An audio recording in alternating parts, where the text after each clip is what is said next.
Hey, friends, I'm Otis Gibbs, and this is my buddy Tim Carroll. He's going to tell you a story about when John Prine recorded one of his songs.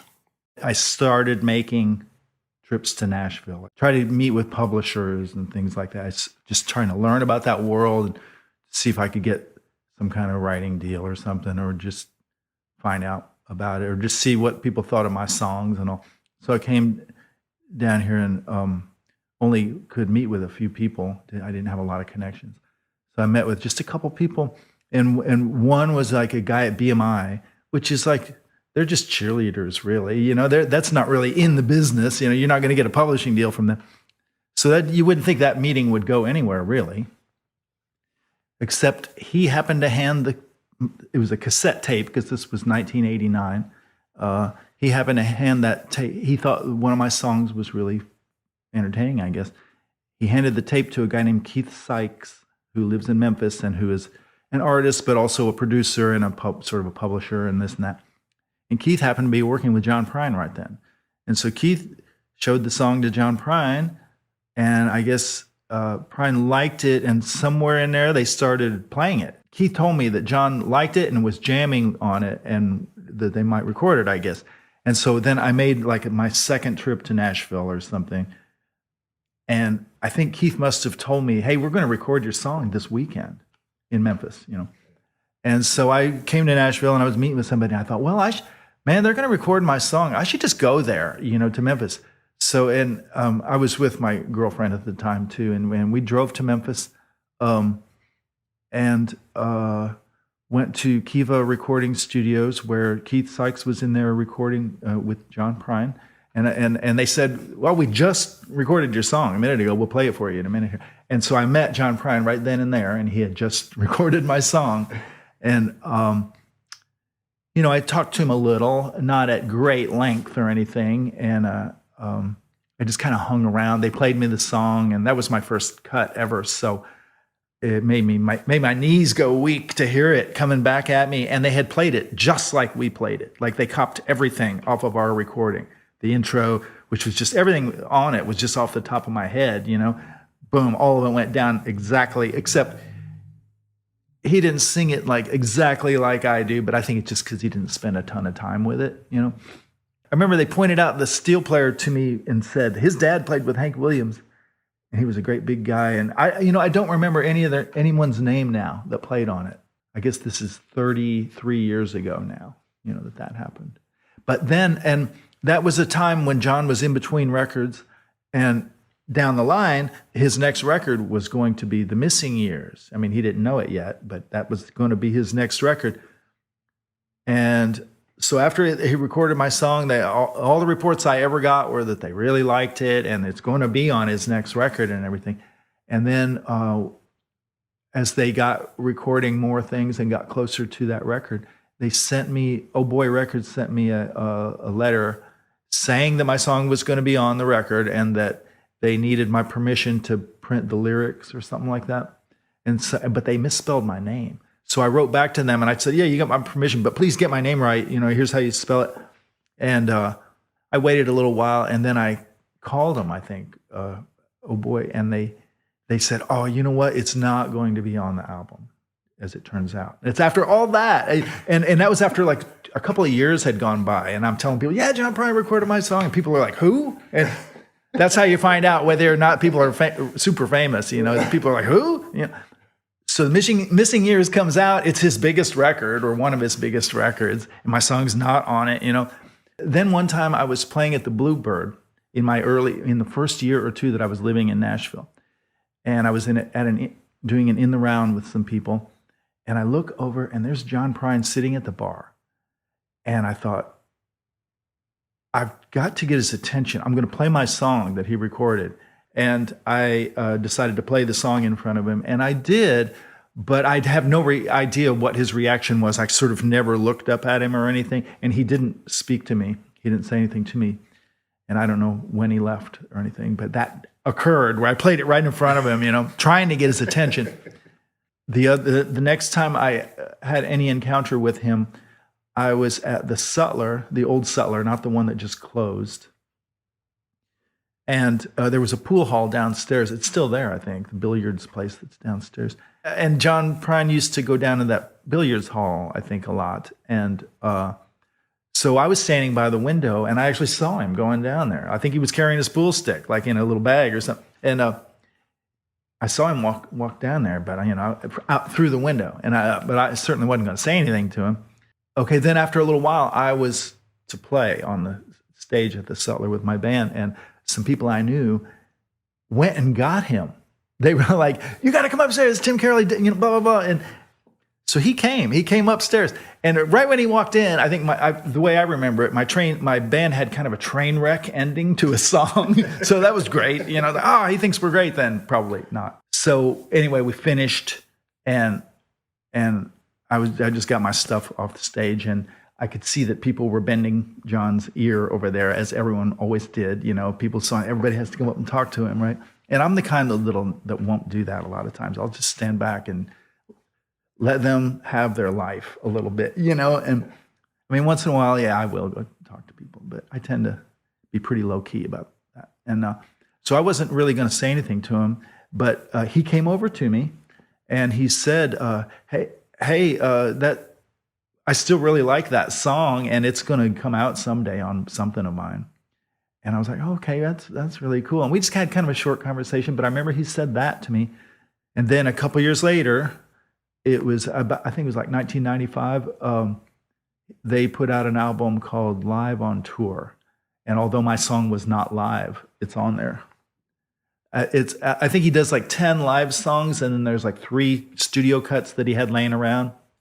And mine being one of them. Oh, the song is called If I Could, Then I Would. And I think the reason it did not get on the album was because it turned out that Howie Epstein produced the album, and he had not produced my song. He had not produced the session that had my song. Because I think my last experience with John was that in that pool, or at the Sutler that night when he spoke to me that night. And then not again until when we opened for him like 4 times or something like that in those related. And then he kind of spoke to me. He kind of seemed to know who I was. Oh, but I think the reason why he knew who I was because Dave Jakes started playing bass with John. No, I moved to Nashville. Dave was one of the huge bunch of people that I met right away. And that's before he was playing with John. And then maybe about 4 or 5 years into me being here, Dave got the gig playing with John. And so anyway, he was tight with John. And I would imagine that when we were opening for John, that Dave probably said, by the way, her husband is Tim Carroll, the guy who wrote If I Could, Then I Would. So John was like, oh, yeah, I remember this, Otherwise, he wouldn't have really known who I was, I don't believe. But I got to play the encore with them. He does that with all of his opening acts. He always has the girls sing, what's it called? In Spite of Ourselves. In Spite of Ourselves. Every girl that opens sings that with John, and then I don't know if every guy gets to play guitar on but yeah, I think a lot of them do, and I got to play guitar with them on Paradise. So a pretty big thrill for anybody. If you know John Prine, you know Paradise, you know that song.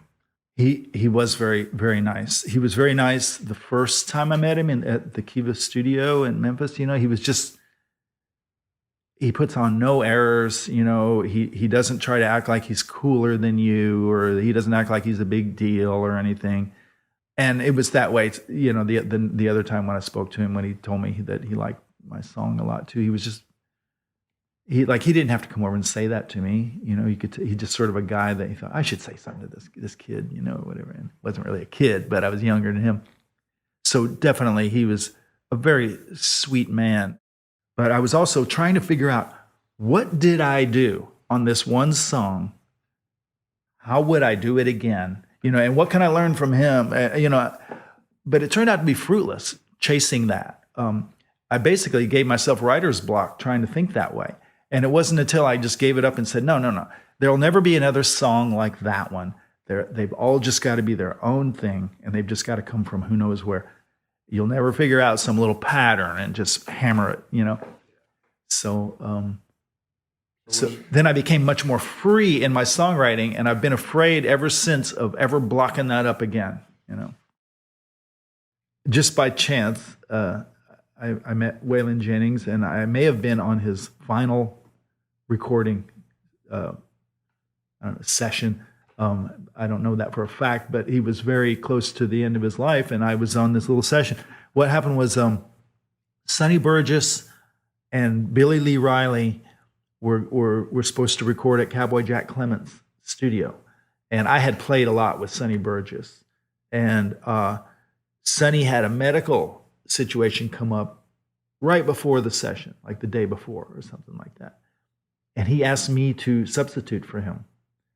I don't know that they needed me, but I did. So I go to Cowboy Jack Clement's studio, and I record for 2 or 3 days with Billy Lee Riley, and the band was Ben Folds on piano and Gary Talent on bass, and Mark Horn was playing drums, and Bill Lloyd was playing guitar, and I was playing guitar.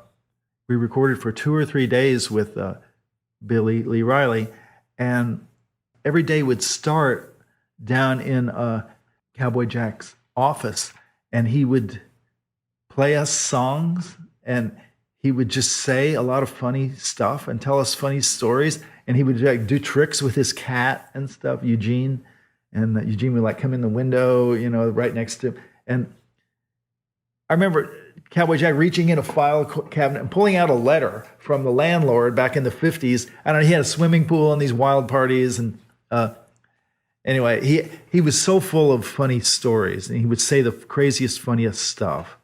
And he had like a list of rules, and one was like, when everything else fails, try getting lucky. And one was, it only takes 3 minutes to record a hit song, and a lot of stuff like that.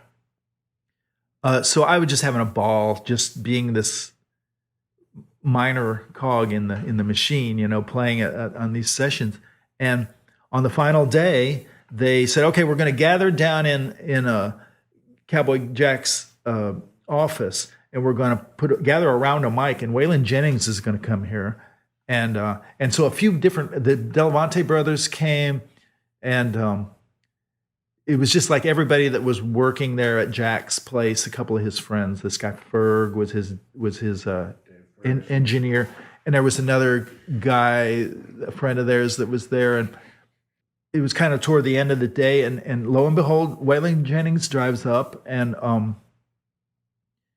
all the guys were really, really genuinely excited to see him. And they all knew him. They all seemed to know him, all these older cats, you know. But they were excited. Like, he was a special dude, you know. They were excited that he was there. They were really happy. And it was like a really happy thing. And I don't think he was getting around real well. I think he was kind of limping, you know, and had a cane maybe. And that was one reason why we didn't go all the way upstairs to record, because Jack's studio was all the way upstairs, but his office was more like ground floor. And so they put a mic in the office there, and we all kind of gathered around it. And so it's like I'm standing here behind Waylon Jennings, and we're all singing into this mic. And we were all just kind of doing a background vocal on this Billy Lee Riley thing. And tell you the truth, I don't even know if the recordings ever came out or what. I don't know. I think I looked recently I thought, hey, let me look on YouTube and see if I'm on there or whatever. And I didn't figure out whether or not it came out. But so the one time I was ever around Waylon Jennings, I was like singing on a group gang background vocal with him at Cowboy Jack Clement's studio. I didn't really have a conversation with him. The older cats who kind of knew him, you know, they were talking to him more. But I was as close to him as you and me. And I remember looking in his eyes. He had spectacular eyes. They were like really, I think blue, and they were just like, they kind of sparkled, and they just kind of had a lot there, a lot of life there. And sometime after that, I noticed that Hank Williams Jr. has a song called Waylon's Eyes. I just remember looking straight into his eyes and being like, wow, he's got a strong presence, you know. I saw him probably a couple years before that. I was at Starwood Amphitheater. It used to be a big outdoor concert place here in Nashville. And for some reason, I was out there and I was seeing Willie Nelson, and he had Waylon sit in with him. And when Waylon walked out on stage, he goes, well, I guess I'll save his ass one more time. I got high with Willie on his bus.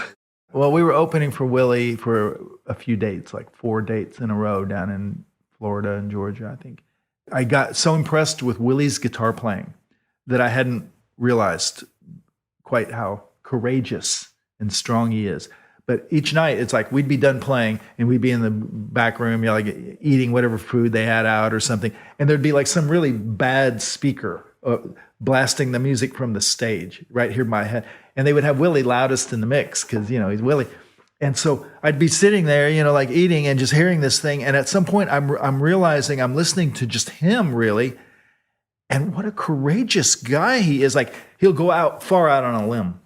And it's just like, he'll just figure out a way to get out of it, And so he's like fearless guitar player and very creative and very strong, kind of undervalued as a guitar player. But anyway, that's about his playing. But as far as meeting him, Willie seems to be a really down-to-earth person, and but also real smart. Like he understands what's going on right around him. So when he walks into a room, he seems to just know that everybody's going to want to meet him. And so he gets it out of he comes over to you. He doesn't wait. You don't have to go kiss the ring and everything. No, before you have a chance to do that, he'll come over to you and your friends and hang out with you for a minute, a couple minutes.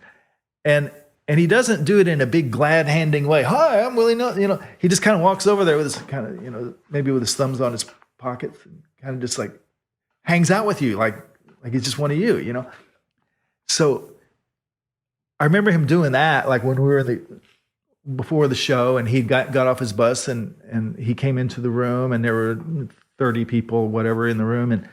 But at one point, he just walked straight over to me and whoever I was talking to, and he just hung with us for a couple minutes, So there was that. But then the driver, his bus driver, maybe had a crush on my wife or whatever. But he kept trying to like introduce her to Willie and so forth, and like kind of be the conduit to you get to meet Willie, And I think he got us on the bus at one point, and we felt out of place, like we shouldn't be on Willie's bus. And he was like, "Yeah, he'll be here in a minute," and all this. And then, so I feel like that maybe happened a couple of times over the 4 days or whatever. But at one point, I'm on the bus with Willie and my wife and his wife, and I think there were only about 4 of us, maybe 5 people.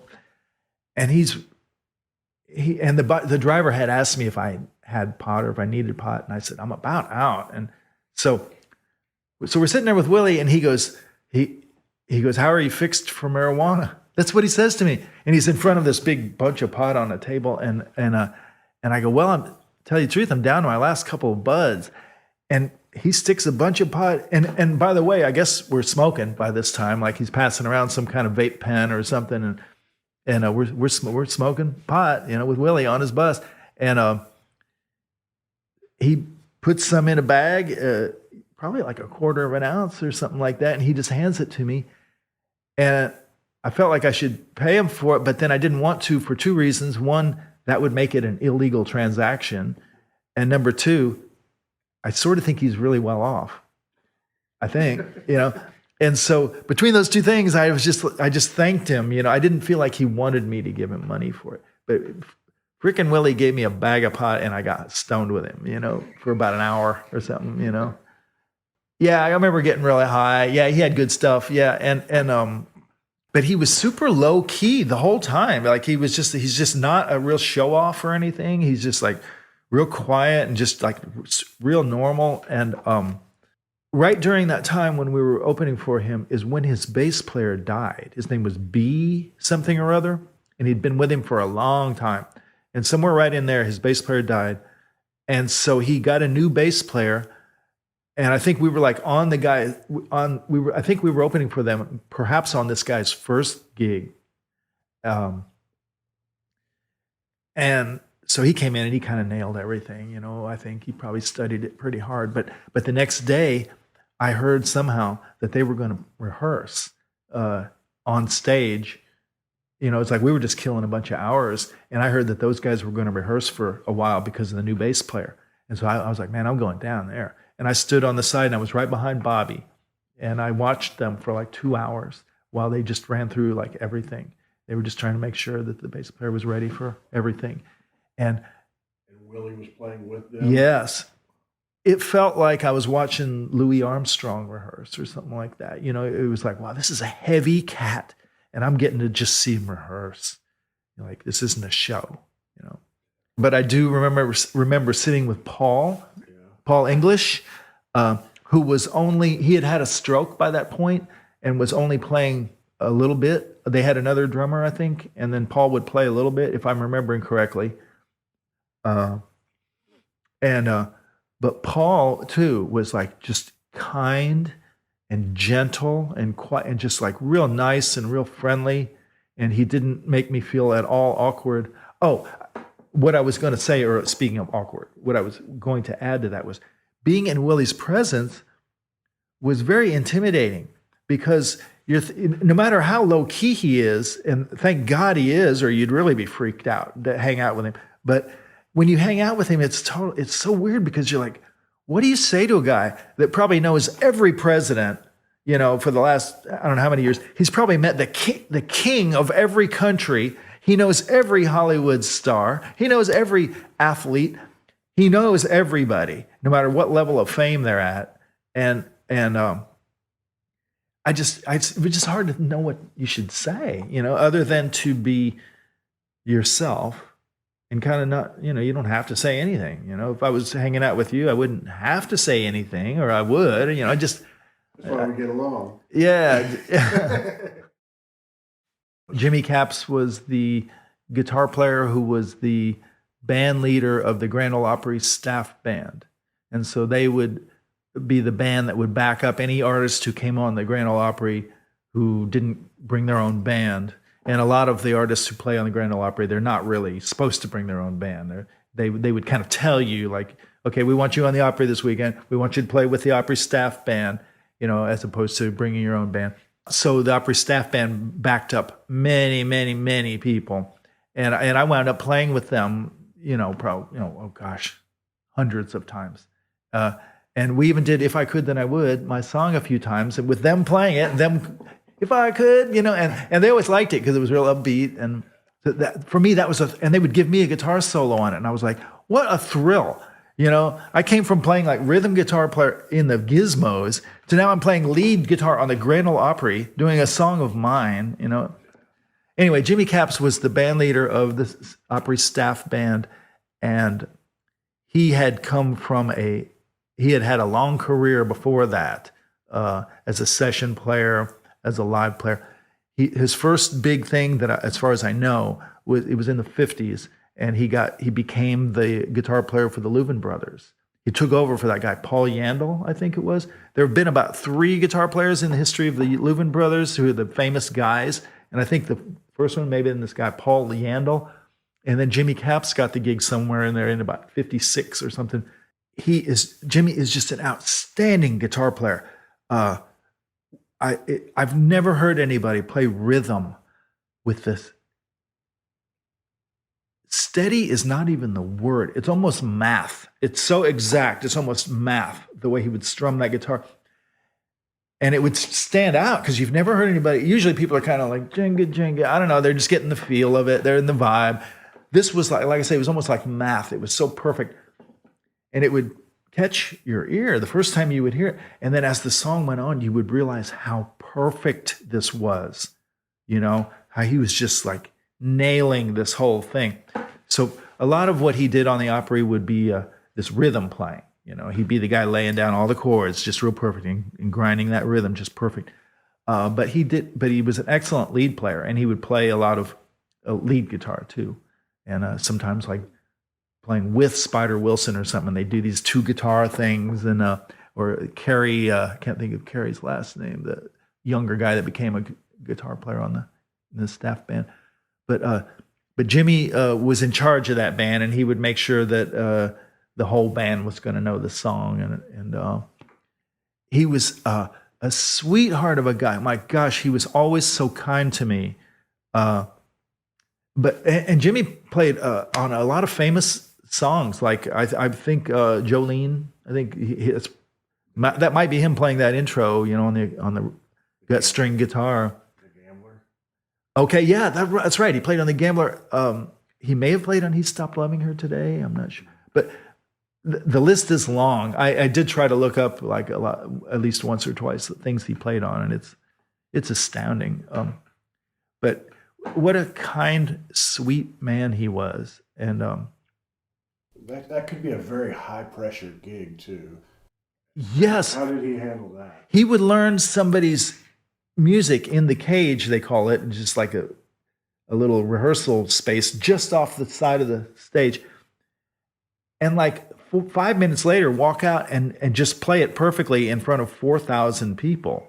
He was not at all rattled by the situation, and he just had the ability to grasp it, learn it, and play it calmly and perfectly.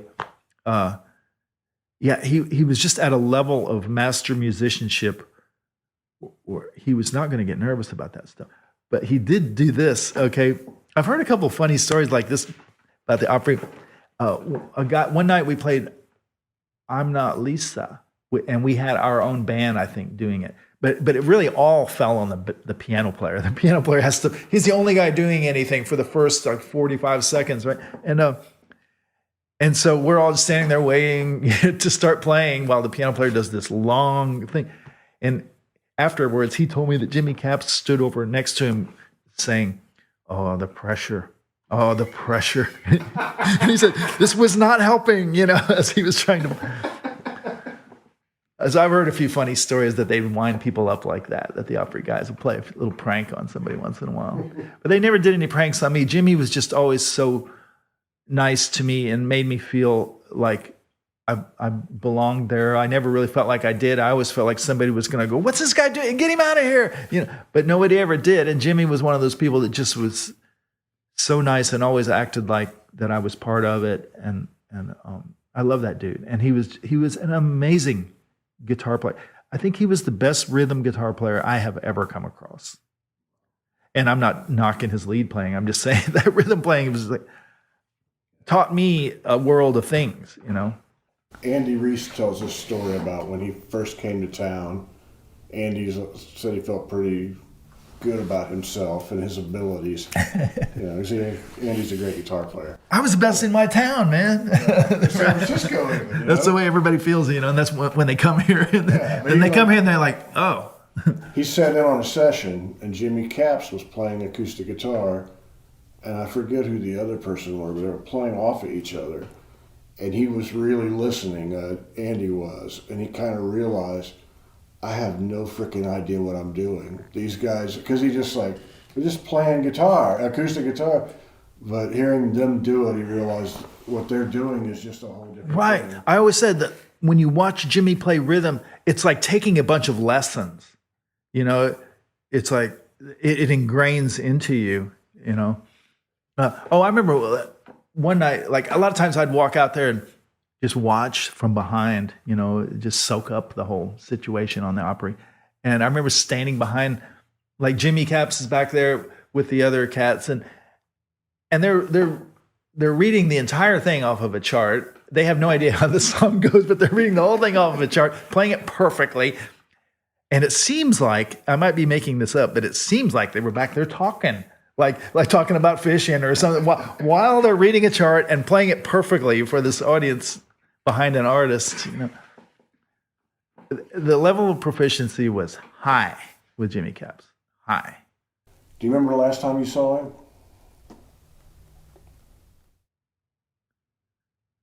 No, it would have been one of the times I played on the Opry, which would have been no later than early 2014.